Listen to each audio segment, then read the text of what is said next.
Alien abductions my whole life. When I was a kid, I woke up with a blue light coming through the window and hearing a loud hum. I was sleeping in my parents' room and tried to wake up my dad, but he wouldn't wake up. It was a week from Halloween. I was compelled to go outside. I was afraid to do it, but I looked out the window and saw the neighborhood friend outside, and the next thing I knew, I was beside her. I didn't remember actually walking out. I reached for her and we held hands. I remember her eyes were huge, but neither of us could talk. The last thing I remember was standing in the street holding hands, surrounded by blue light. The next morning I woke up on my front porch. It was early morning and I was cold. I tried to go inside, but the door was locked. I had to bang on the door before anyone heard me. Finally, my brother let me in. He couldn't figure out how I was able to get out of the house with the deadbolt still locked. I didn't tell my parents.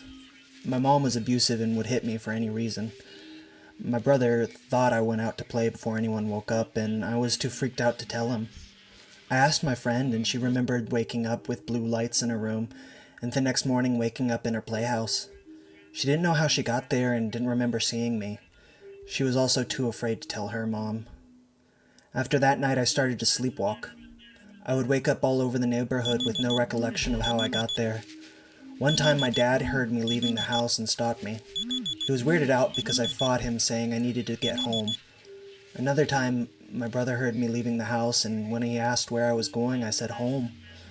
Those were the only 2 times anyone heard me sleepwalking.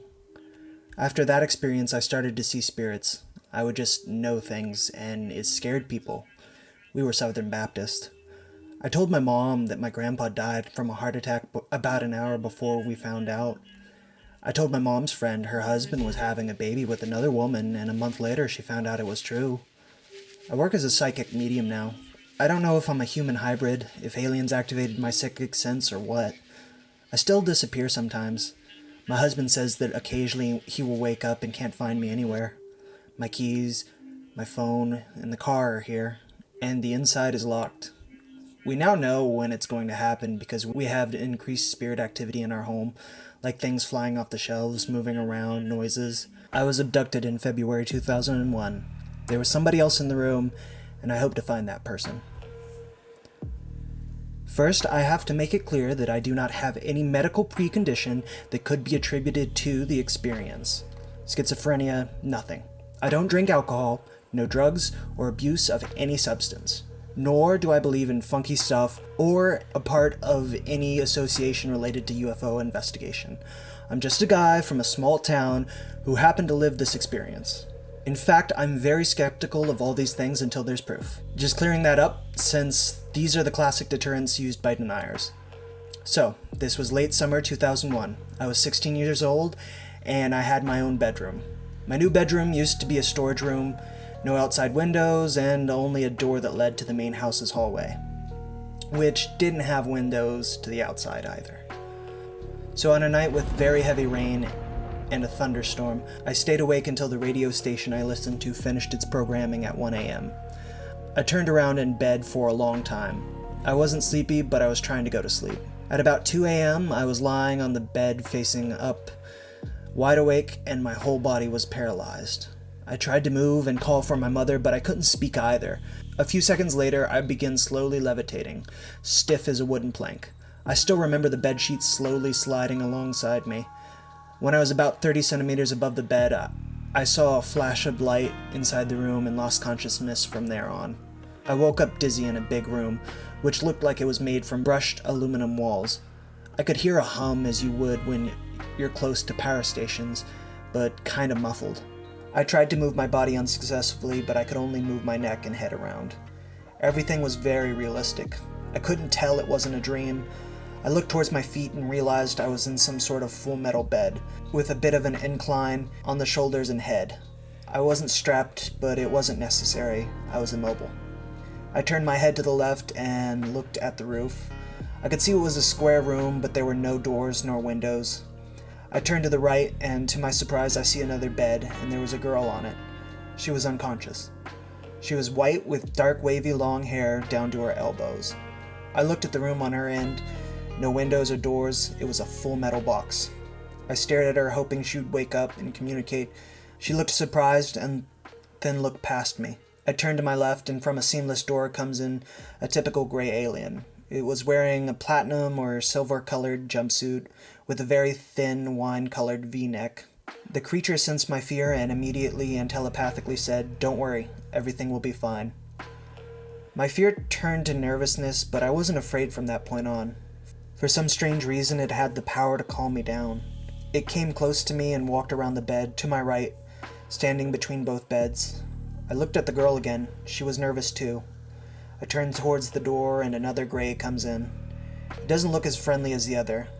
Then the first one calms me down again and says, "This won't take long, don't worry, everything will be fine." After that, it hovered its hand over my face and I fell into a deep sleep. I resisted, but it was impossible. I woke up in my bed. It was 7 a.m. My whole bed was soaking wet. I was sweating from head to toe. I was very agitated. My mother, who had just woken up, calls for me. Since she hears I'm not all right, I tell her it's fine, that I had a nightmare. In fact, I did think I had a nightmare. So I go to the bathroom to wash my face and dry myself. When I see myself in the mirror, I realize I had marks on my chest. I had two marks, an L shape and a V shape. One with 4 red dots and another with 5. They didn't hurt, they didn't itch, and they didn't burn. They looked like tattoos. I got scared, and so I got a ruler, since they looked to be perfect. And they were. There was a perfect 5mm separation between one dot and the other. The L was a perfect 90-degree angle, and the V was a 45-degree angle. They looked like they were made with a tool. I showed my mother, but she was skeptical of the story, so we got an appointment for a dermatologist. About a week after, we go, and the marks were still there. The dots still didn't hurt, they still didn't burn, and they still didn't itch. But I did have a stinging pain every now and then. The doctor looks at them and recognizes she's never seen anything like it before. Of course, I didn't tell her anything about the event. She said that I should go for a checkup 4 months later. The dots had disappeared by then. After that, I had 2 sightings, one on each of the following years, one with my father and another with my cousin. From 2004 onwards, just radio silence. Not a single sign, experience, sighting, nothing. It's as if they forgot about me. Over all these years, I've pondered about many questions and have opened up my mind even more. At first, I wondered why I was taken aboard that ship and who that girl was and where she was from. With time, I thought about other possibilities, not so narrowed down to our understanding. What if it wasn't a ship, but a lab somewhere, or a base, or a planet? What if the girl looked human but wasn't, and all of those are possibilities? All I know is that I was taken and marked, and my best witness is that girl. I hope she's alive. I really hope this can get to her someday, and we can put the pieces of this puzzle together.